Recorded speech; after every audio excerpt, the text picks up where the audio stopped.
Vamos lá, pessoal, para a nossa parte 2. Os resíduos sólidos e seus impactos ambientais. Então a gente já viu muito quanto à questão dos gases, do efeito estufa, dos poluentes na atmosfera, vimos um pouco da questão da poluição dos recursos hídricos, mas quais são os impactos dos resíduos sólidos no meio ambiente, indiferente do seu destino?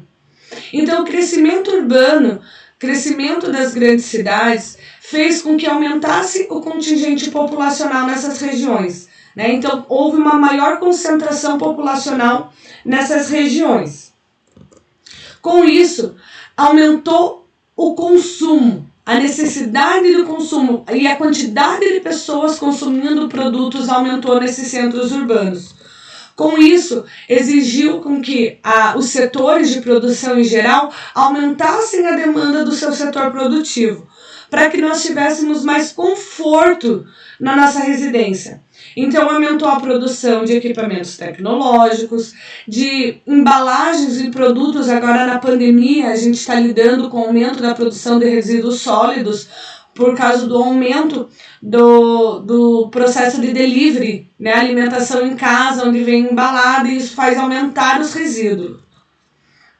Dessa forma, também houve uma elevação do descarte desses produtos, aumentando a produção de lixo. Com isso, ocorreu, ao longo da história, e vem ocorrendo o descarte incorreto, que vai causar os problemas ambientais. Se vocês forem ver, a gente começa no verde, passa por um amarelo, que é um sinal de alerta, e o vermelho, que é o nosso sinal de que não está dando certo, que esse problema está afetando o meio ambiente e, consequentemente, vai afetar as pessoas. Então, o que a gente vê com esse aumento da demanda da produção, principalmente da utilização do plástico de uso único no mundo ao longo da história, o aumento da poluição de rios, de córregos, de terrenos baldios em geral, pelo descarte incorreto desses resíduos. A PNRS é a Política Nacional de Resíduos Sólidos no Brasil. Essa lei existe desde 2010, a Lei 12.305, e ela propõe práticas de consumo sustentável e incentivo à reciclagem, além da reutilização desses resíduos sólidos. Ou seja, não é que nós quanto populações, nós temos o dever de reutilizar, de reaproveitar os resíduos, mas que, por exemplo, uma garrafa PET pode ser reutilizada para a produção de uma camiseta sintética, por exemplo, através do derretimento da garrafa plástica, se produz um fio sintético e vai se produzir um tecido sintético, por exemplo, tá? Muitos dos países aí já aderiram e o Brasil tem um objetivo para diminuição também do uso do plástico de uso único, dos canudinhos e dos plásticos que são derivados do petróleo. Então eles vão ter um período para se decompor muito longo, causando grandes danos ao meio, além de que eles são utilizados apenas uma vez. Então aí agora a gente tem o bioplástico, principalmente aqui no Brasil, proveniente do bagaço da cana-de-açúcar, que tem um tempo de decomposição aí médio de 2 anos. Então, a maior parte desses resíduos sólidos, principalmente aqui no Brasil e nos países subdesenvolvidos, acaba indo parar nos lixões. Lixões são locais onde o lixo é jogado a céu aberto e muitas vezes as pessoas ficam ali fazendo um garimpo do que possa ter valor, e muitas vezes as pessoas estão ali, no exemplo, junto com urubus, e às vezes esse trabalho é tão insalubre que às vezes muitas crianças atuam também nessas regiões. Então, com os lixões, muitas vezes vários tipos de lixo acabam indo parar nessas regiões, que podem aumentar os danos à saúde das pessoas que estão nesse local. Um exemplo que eu já comentei com vocês aí de assistir o documentário de 10, 15 minutos, Ilha das Flores. Com isso, esses lixões a céu aberto, eles acabam liberando chorume que não é destinado. E esse chorume, por muitas vezes, vai acabar chegando, infiltrando no solo, contaminando as águas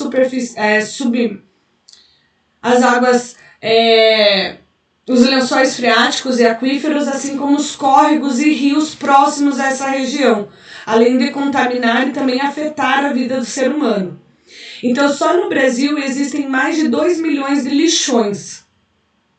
Um exemplo aí do lixão é esse aqui, né? Então, urubus, animais mortos, restos orgânicos, restos de materiais que poderiam ser reciclados, além da contaminação por poluentes, né? Não só o chorume, mas também a liberação de gás metano aí para a atmosfera. Resíduos sólidos. E os resíduos sólidos, eles podem ser classificados em domésticos e limpeza urbanas, que vão se caracterizar principalmente por resíduos orgânicos aí, provenientes de alimentos e produtos de descarte de limpeza. Eles têm um grande risco de contaminação, né, para quem convive com esse lixo, e ele é mais comum ser enviado para os aterros comuns. Um exemplo disso aí é o que nós estamos produzindo cada vez mais aí durante essa pandemia. Depois nós temos o lixo hospitalar e proveniente de clínicas ligadas à saúde, veterinárias, estéticas e vários outros elementos. Então, que compreende resíduos infectantes. Esses resíduos são incinerados, mas existem controvérsias quanto ao real destino, se está certo incinerar, o que deveria ser feito, né? Pensando que a partir da incineração você tem a liberação também de gases poluentes na atmosfera, ainda mais quando se trata de lixo hospitalar. Lixo industrial, né? Então tem um grande potencial poluidor, geralmente aí porque são embalagens grandes, possuem óleo e outros elementos que contaminam tanto as águas quanto os solos. Eles são provenientes do resto da indústria e são enviados para aterros controlados. Um exemplo aí dos barris de óleo.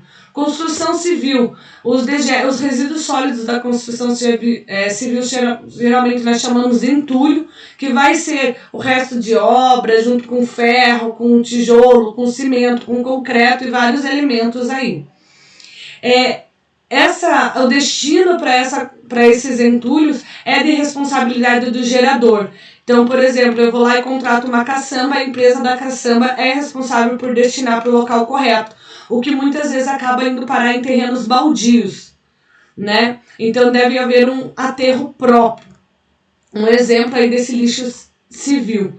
E o eletrônico, que a gente tem falado bastante nas últimas semanas, né? Que vai entrar em componentes variados. Então tem ligas metálicas, temos lítio, dependendo da formação da bateria, plástico, vidro e vários outros elementos misturados nessa formação. No Brasil, existem postos de coleta específica para esse tipo de elementos, né? Então, a gente destina a pilha para um lugar, celular para outro lugar, né? Então, nós temos encaminhamentos. Mas isso também não vai abranger todo o território nacional na mesma intensidade. Então, quando a gente fala dessa produção de lixo, existem duas formas de se trabalhar. A economia linear, que é o que nós utilizamos aqui no Brasil, que vai dar a entrada para a economia capitalista aí da obsolescência planeada, né? Então, que você retira o recurso natural, extrai a matéria-prima, produz o produto que você precisa produzir e depois o descarte vai parar no lixão, no aterro, onde for o seu destino. Dentro de uma economia circular, essa matéria-prima, ela vai para a produção, vira o produto, vai para o ponto de distribuição, é consumido, vai para uma coleta seletiva e ela é reciclada, né? Ela pode ser reutilizada para produzir, por exemplo, uma garrafa PET, produzir uma outra garrafa PET, mas como eu posso utilizá-la para produzir um tecido, né? Ou no caso, como eu vou falar um pouquinho mais à frente aí, também da questão do lixo da construção civil, que pode ser reaproveitada, mas aqui no Brasil nós não fazemos a reciclagem de resíduos sólidos provenientes da construção civil. Então aí vocês têm um exemplo aí do gesso, por exemplo, né? O gesso, ele vai para sua forma original, né? Então ele vira uma rocha, da rocha vai para moagem, vira calcificação, depois vem mistura com água, aplicação. Depois, por exemplo, um lixo civil, né, de construção civil, ele pode ser reaproveitado esse gesso para fazer gesso novamente ou para dar uma liga aí pro cimento ou pro concreto. Outra maneira de também auxiliar nesse encaminhamento e diminuir esses resíduos é fazer a destinação correta dos materiais recicláveis. né? Então, o ideal seria que todos nós tivéssemos em casa um lixo amarelo, um vermelho, um verde, um azul, um branco, um marrom. No caso, perigosos a gente não costuma ter em casa, né? E o lixo comum, que é a mistura aí de lixos, né? Que não é nem orgânico, nem reciclado, tá naquele entretermo. Então, porque para isso seja possível, é muito importante que nós entendermos, né? A professora Júlia, desde o ano passado, tem abordado bastante essa questão, né? Para a gente aprender o que é reciclado e o que não é. Porque muitas vezes nós não temos consciência do que pode ser reciclado e o que não pode.